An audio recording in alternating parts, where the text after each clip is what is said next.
Hello दोस्तों, good evening. देखिएगा, हम लोग जो है क्लास 9 की जो है मैथ पढ़ रहे थे, जिसमें हम लोग प्रश्नावली 1.3 तक उदाहरण के साथ सारे एग्जाम्पल के साथ पूरा विस्तार पूर्वक लगाते हुए मैथ यहाँ तक आए हैं। आज हम देखेंगे प्रश्नावली 1.4। प्रश्नावली 1.4 में आपको बहुत ज़्यादा अलग से समझाने की ज़रूरत नहीं है। उसमें प्रश्नावली 1.4 में जो क्वेश्चन है वही सारे उदाहरण में भी है, थोड़ा बहुत है, तो हम उसको पहले समझाते हैं और फिर जो क्वेश्चन दिए हुए हैं प्रश्नावली में, उसमें क्वेश्चन है सब 5 क्वेश्चन है, जिसमें से हम आपको 1 या 2 क्वेश्चन करवाएंगे, बाकी सब आप लोग करिएगा खुद से, ठीक। क्योंकि सारे पाँचों के पाँचों क्वेश्चन लगभग सेम ही क्वेश्चन है वो, ठीक। तो देखिएगा, इसमें क्या है, इसमें कह रहा है कि वास्तविक संख्याओं को संख्या रेखा पे प्रदर्शित कैसे किया जाता है, इसके बारे में हमें सीखना है यहाँ पर। तो वास्तविक संख्याएं आप लोगों को बहुत अच्छे से पता है कि वास्तविक संख्याएं कौन सी होती हैं, ठीक। वास्तविक संख्याओं को हम परिमेय और अपरिमेय के रूप में 2 भागों में बांट सकते थे, ठीक। और देख रहे हैं वास्तविक संख्याएं, इस संख्या रेखा पे जितने भी पूर्णांक हैं, जितने भी पूर्णांक, अब पूर्णांक कौन कौन से होते थे आप लोगों को बहुत अच्छे से बता चुका हूं मैं शुरुआत में ही। सबसे पहली क्लास में यही सब बातें हुई थी, पूर्णांक, पूर्ण संख्या, प्राकृतिक संख्याएं, इन सब सारी चीज़ों पे बातें हुई थी। तो पूर्णांक आपके कौन कौन से होते हैं, जैसे कि ले लीजिए आपका 0, 1, 2, 3, ऐसे करते हुए, और भी जैसे कि माइनस में हो गया -1, -2, -3, ये सारे हमारे क्या हैं, पूर्णांक हैं, ठीक। और ये ऐसे, ये 1, 2, 3 ऐसे प्लस में भी अनंत तक चला जाएगा, और ये माइनस वाला भी अनंत तक इसी तरह से चला जाएगा। ये सारी हमारी क्या हैं, वास्तविक संख्याएं हैं, ठीक। वास्तविक संख्याओं की हम परिभाषा के साथ सब कुछ पहली क्लास में बताए थे। डिटेल में अगर देखना हो तो वहाँ से जाके आप लोग देख लीजिएगा, पहली और दूसरी क्लास में इन सारी चीज़ों के बारे में बात हुई थी। तो आज हम देखेंगे कि किसी भी संख्या को अगर इस पर दर्शाना है तो हम कैसे दर्शाएंगे, इस संख्या रेखा से और भी हम क्या क्या चीज़ें प्राप्त कर सकते हैं। देखिए, इस संख्या रेखा पे हम ये चीज़ देख सकते हैं कि कौन सी संख्या छोटी है, कौन सी बड़ी है, कैसे देख सकते हैं। देखिएगा, होता क्या है कि हमारी जो संख्या रेखा है, देखिए बीच में एक बिंदु है जिसे हम 0 मान लिए हैं। इस बिंदु का नाम हम O रख देते हैं। क्या नाम रख दिए, O। अब ये O बिंदु जो है, यहाँ पर हम 0 लेते हैं, और फिर इसकी दाहिनी तरफ जितना होता है वो प्लस में होता है, और बाईं तरफ जो होता है इसके वो माइनस में चला जाता है, ठीक। लेकिन आप किसी भी बिंदु को उठाइए और उस बिंदु से अगर आप बाईं तरफ जाएंगे तो आपको घटता हुआ क्रम प्राप्त होगा। मतलब अगर आप यहाँ से जैसे कि बाईं तरफ आए तो आप जो है इस संख्या से, ये वाली संख्या आपकी छोटी हो गई, बहुत लोगों को कन्फ्यूजन होगी। और अगर आप जैसे कि इधर कोई संख्या है, आप 1 ले लीजिए, और यहाँ से अगर दाहिनी तरफ गए, आप दाहिनी तरफ किसी भी स्थान पे गए, दाहिनी से जरा से इधर गए, तब भी आपका जो है क्या हो जाएगा, आपकी संख्या बड़ी हो जाएगी। जैसे यहाँ 1 है, आप यहाँ चले जाइए, 3 हो गई, बड़ी हो गई। लेकिन आप मान लीजिए यहाँ 3 पे हैं, इधर चले आइए, आप घट गए। मतलब आप जब भी संख्या रेखा पे अपनी बाईं तरफ जाएंगे तो घटते हुए क्रम में जाएंगे, और जब भी आप दाहिनी साइड में जाएंगे तो आप एक बड़ी संख्या प्राप्त करेंगे। बात मेरी समझ में आ रही है आप लोगों को? तो इस वजह से कहा जाता है कि आप संख्या रेखा पे छोटी संख्या और बड़ी संख्या को भी ज्ञात कर सकते हैं। देखिएगा, जैसे आपको मैं कहूँ कि आप यहाँ पर हैं, मान लीजिए यहाँ से आप बाएं जाइए, बाएं मान लीजिए आप यहाँ आ जाइए -5, तो आप देखिए यहाँ पर -2 से छोटा है -5। बहुत लोगों को तो यही कन्फ्यूजन होगी, सर -2 छोटा है कि -5 छोटा है। मेरे बाबू देखो, -5 छोटा होता कैसे है कि जैसे इसका मतलब क्या होता है कि आप मान लो कि किसी से 2 रुपये उधार लिए हो, मतलब आप 2 रुपये के कर्जदार हुए। लेकिन और कोई बच्चा है, वो क्या किया कि किसी से 5 रुपये उधार लिया, मतलब वो 5 रुपये का कर्जदार है। आखिर उसे 5 रुपये की आवश्यकता क्यों पड़ी, मतलब वो ज़्यादा गरीब था, इस वजह से उसे 5 रुपये की आवश्यकता पड़ी। वो 5 रुपये के, उसके पास 5 रुपये कम हो गया। क्यों? क्योंकि वो आपसे ज़्यादा गरीब था। बात समझ में आ रही है? एक व्यवहारिक रूप से आप समझने की कोशिश करेंगे तो बहुत आसान आपके लिए हो जाएगा, ठीक। क्यों? क्योंकि ये माइनस में लगा है, ठीक। इस वजह से -2 से छोटा कौन सा हो गया, -5। अब मान लीजिए -5 से आप और भी बाईं तरफ चले जाइए तो -7 पे आ जाइए, तो -5 से छोटा कौन सा हो गया, -7। लेकिन अब आप कोई भी नंबर उठा लीजिए, जैसे -3। अब -3 से आप दाहिनी तरफ जाइए, इधर आ जाइए -1। -1 जो है बड़ा है -3 से।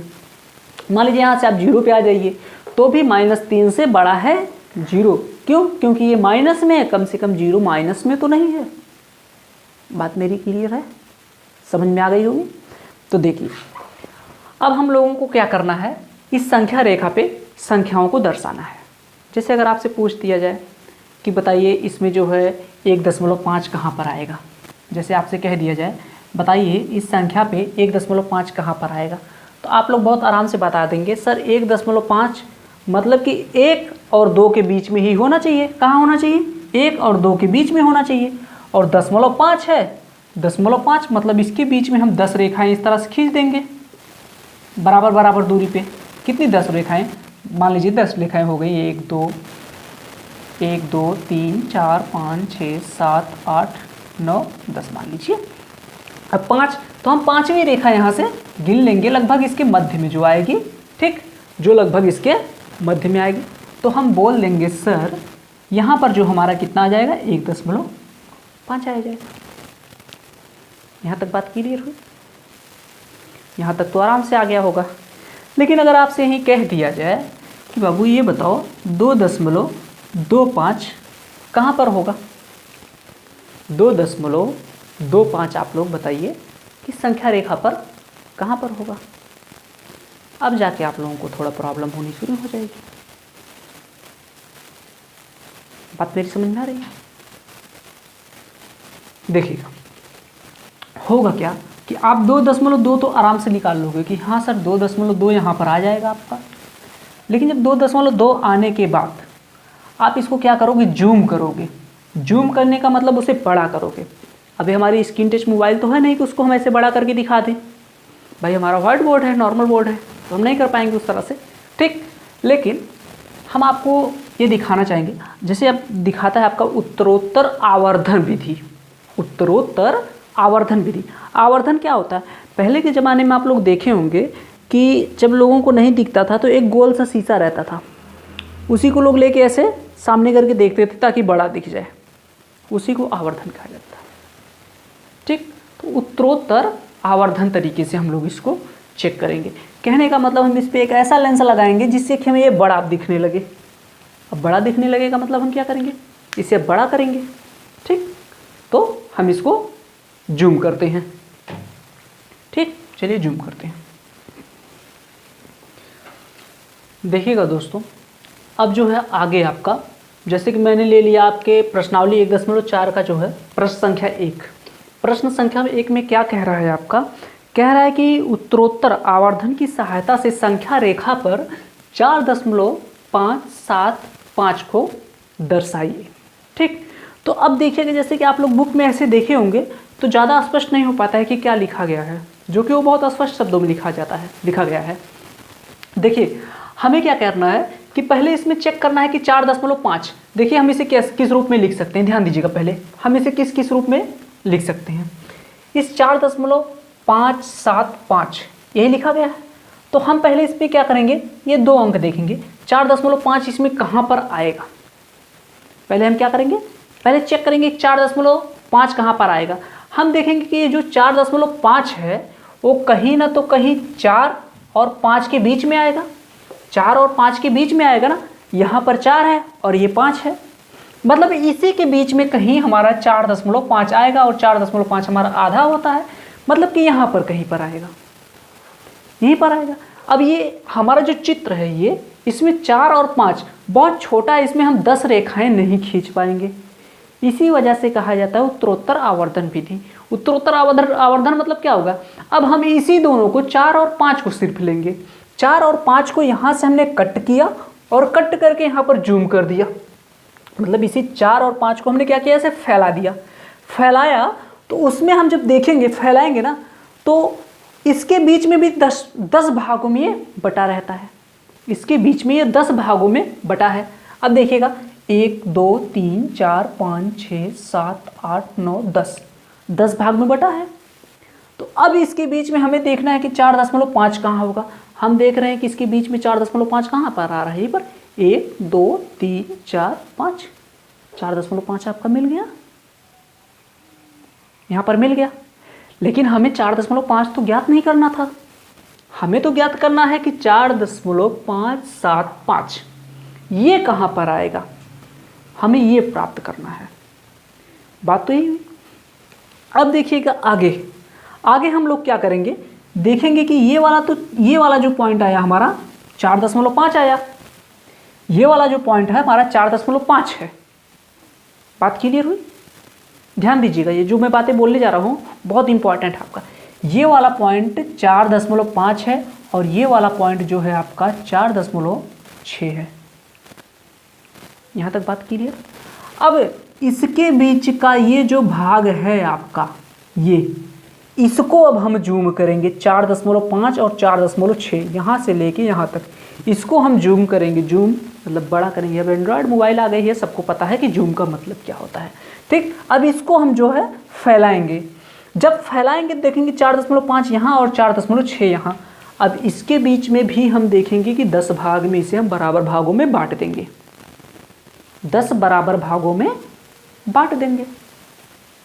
बात क्लियर हो रही है?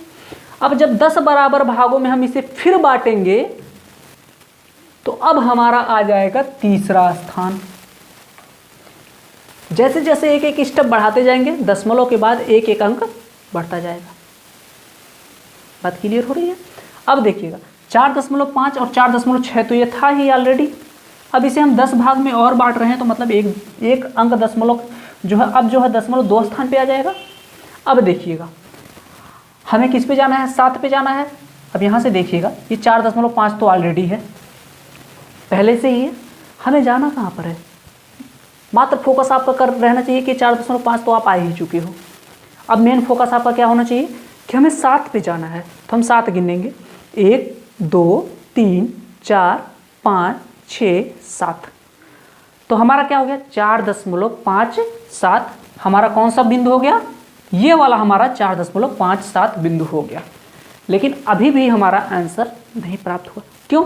क्योंकि हमें 4.57 नहीं ज्ञात करना, हमें ज्ञात करना है 4.575।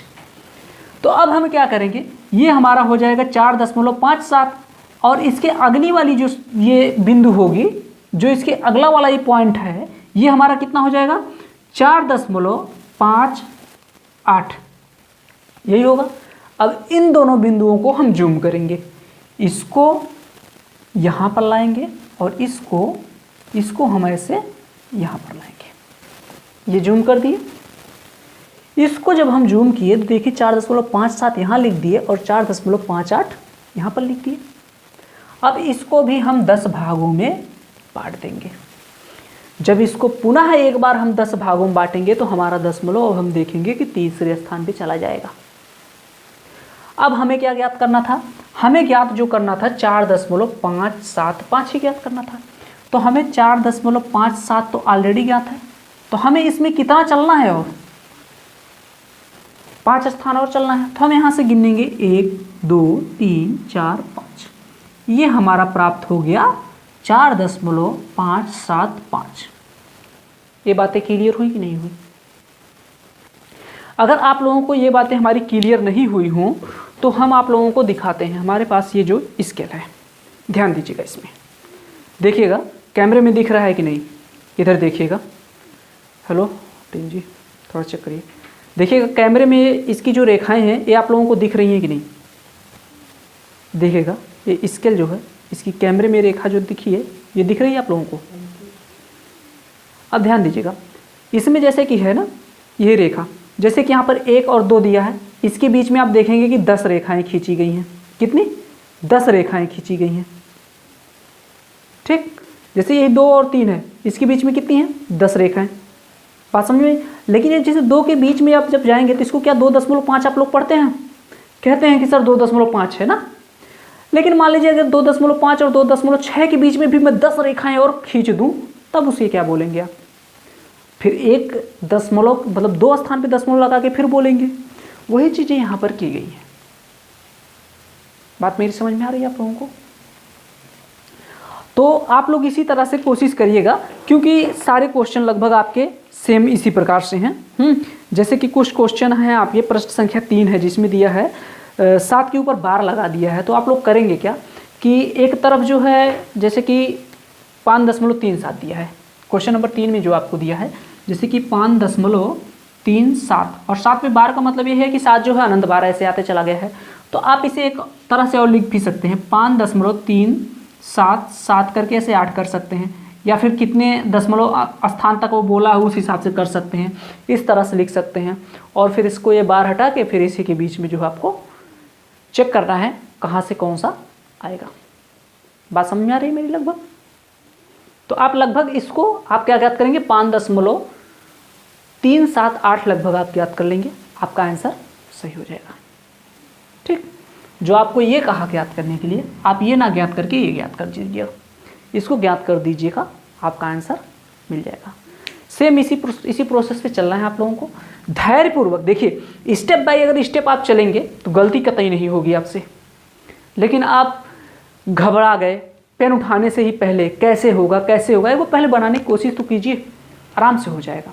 अगर नहीं होगा तो आप वीडियो फिर से देखिएगा, अगर तब भी नहीं होगा तो आप कमेंट करिएगा, मैं फिर से इस वीडियो को और भी क्वेश्चन लाऊंगा, इस पर और भी सारे क्वेश्चन जो है उसको भी करवा के बेहतरीन तरीके से आप लोगों को समझाऊंगा।